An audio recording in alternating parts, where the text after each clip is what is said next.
नमस्कार, आदाब, सत श्री अकाल। मेरा नाम नितिन शर्मा है। मैं आज आपके लिए एक खूबसूरत टॉपिक लेके आया हूँ, कैसे ना बीमार पड़े। जी हाँ, हर इंसान की एक ख्वाहिश होती है कि वो किस तरीके से बीमार ना पड़े।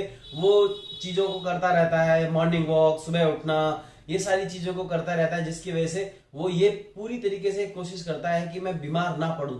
क्योंकि बीमार पड़ने से एक तो उसके स्वास्थ्य का नुकसान है, उसके शरीर का नुकसान है, दूसरा हमारे धन का और हमारे काम का भी नुकसान होता है। तो मैं आज आपके आपके साथ ये टॉपिक शेयर करना चाहता हूं कि कैसे ना बीमार पड़े। उससे पहले हमें ये जानना होगा कि हम बीमार पड़ते क्यों हैं।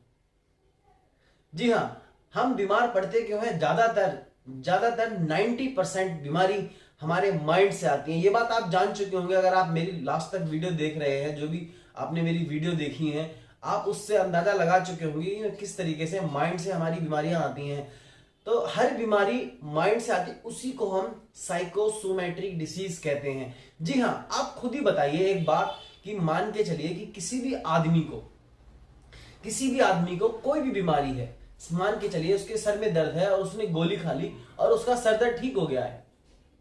लेकिन दोबारा सर में दर्द हो रहा है, फिर उसने गोली खा ली, फिर सर में दर्द हो रहा है, फिर उसने गोली खा ली। कहने का मतलब यह है कि अब जब भी सर में दर्द होगा वो गोली खाएगा। तो इसका मतलब यह है कि वो बीमारी सिर्फ एक्सटर्नल नहीं है। अब ये बीमारी आपकी साइकोसोमेट्रिक डिसीज है, यानी आपने जनरेटिव लर्निंग ली ही नहीं कि वो आपको माइग्रेन, वो आपको सिर में दर्द हो कहां से रहा है। जो हमें सीजनल इन्फेक्शन होता है, कॉमन खांसी हो गया, जुकाम हो गया। आप एक बात को सोचिए, जैसे हम गर्मी के सीजन में रह रहे हैं, जैसे ही गर्मी से हम सर्दी के उसमें आते हैं तो हम कौन से बैक्टीरिया को इनहेल करने लग जाते हैं। गर्मी वाले बैक्टीरिया को इनहेल करने के बाद जैसे ही सर्दी वाले बैक्टीरिया इनहेल करते हैं, हम इनहेल करते ही हमारी बॉडी सबसे पहले जो हमारा इम्यून सिस्टम होता है वो उन्हें आइडेंटिफाई करता है, और आइडेंटिफाई करने में समय लगाता है, और फिर आइडेंटिफाई करता है। आइडेंटिफाई करने के बाद उनको किल करता है, तब जाके किल करने वाले हमारे इम्यून सिस्टम के जो सेल होते हैं वो एक्टिवेट होते हैं। इसीलिए आप इस बात को देखिए, जब भी हम बैक्टीरिया के इनहेल करते हैं तो सबसे पहले जुकाम होता है हमको। अगर ज्यादा ज्यादा बैक्टीरिया आ गए हैं तो हमें गले में इन्फेक्शन सा होगा, हल्का सा।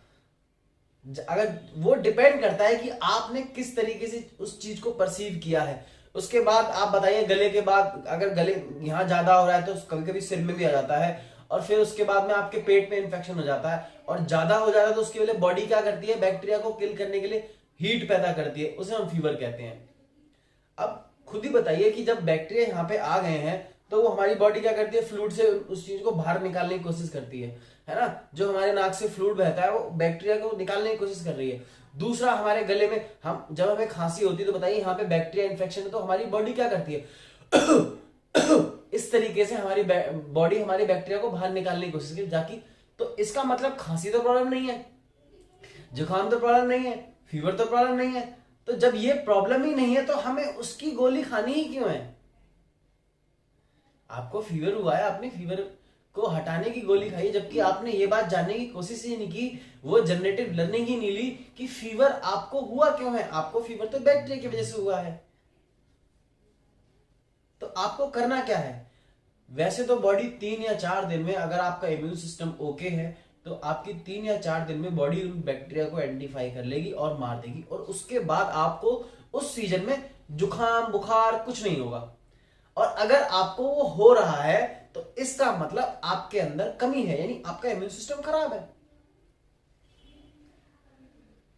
तो मैंने आपको रीजन बता दिए हैं। तीसरा, हमारा इमोशंस, जो मैं हमेशा बात करता हूं, ऑलमोस्ट वीडियो में बात करता है, क्योंकि वही एक 90% बीमारियों का वही एक कारण है, नेगेटिव इमोशंस। और नेगेटिव इमोशंस के बारे में मैं एक्सप्लेन कर चुका हूं कि जिस चीज से भी हमें बुरा फील हो रहा है वो नेगेटिव इमोशंस है।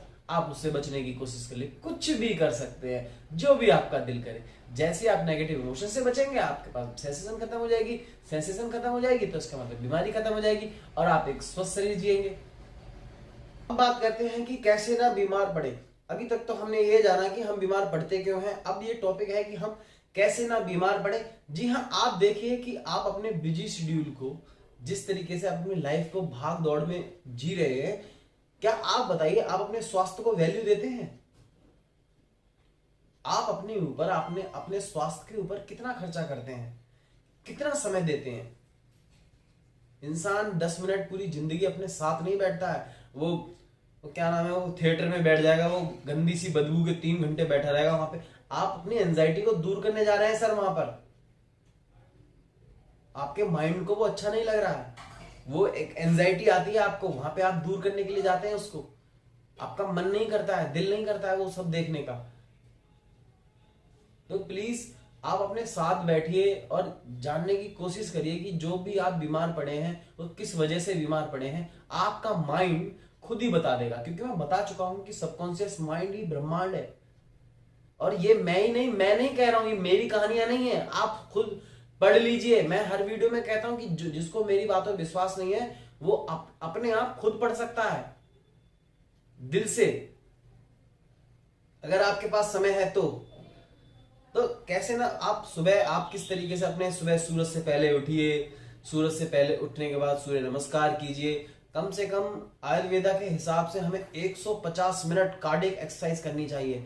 यानी आप ऐसे मान के चलिए एक 1.5 घंटे आप मॉर्निंग में कर लीजिए और बाकी का तो एक आध घंटा आप ऑफिस में चलते फिरते इस तरीके से भी स्पेंड कर सकते हैं। तो जैसे 150 मिनट आप, मतलब कहने का मतलब ये है कि 150 मिनट आपको एक्सरसाइज करनी है आयुर्वेदा के हिसाब से। मॉर्निंग में फ्रूट खाने हैं, और वो फ्रूट जिसमें 70% वाटर होता है, और उसके बाद में लंच में आपको सब्जियां खानी है, और रात में ऑलमोस्ट हल्की डाइट लेनी है। और ये एकदम से नहीं होगा, मुझे पता है, क्योंकि मेरे को खुद बहुत प्रॉब्लम हुई थी इस चीज को अपने आप में ढालने में। तो प्लीज आप धीरे धीरे इन चीजों को कोशिश कीजिए। जैसे ही आपके माइंड में पैटर्न्स पड़ जाएगा, जैसे आपका माइंड ये बात जान लेगा कि आपको बर्गर चाउमीन ज्यादा एक्सेस खाने में प्रॉब्लम है, तो आपका माइंड अपने आप ही उन चीजों से दूर हो जाएगा। जो डोपामाइन है वो उन केमिकल को रिलीज करना बंद कर देंगे। आपको खुद ही एहसास हो जाएगा कि आपको अब क्या खाना है। और दूसरी तरफ जैसे ही आप ये विचार डालेंगे अपने दिमाग में, तैसे ही खुद ब खुद ये चीजें अपने आप दूर होती चली जाएंगी और आपको मिलेगा एक स्वस्थ शरीर। इस तरीके से आप अपनी लाइफ को, अपनी स्वास्थ्य को इन बीमारियों से बचा सकते हैं और जी सकते हैं एक स्वस्थ जीवन। Thank you.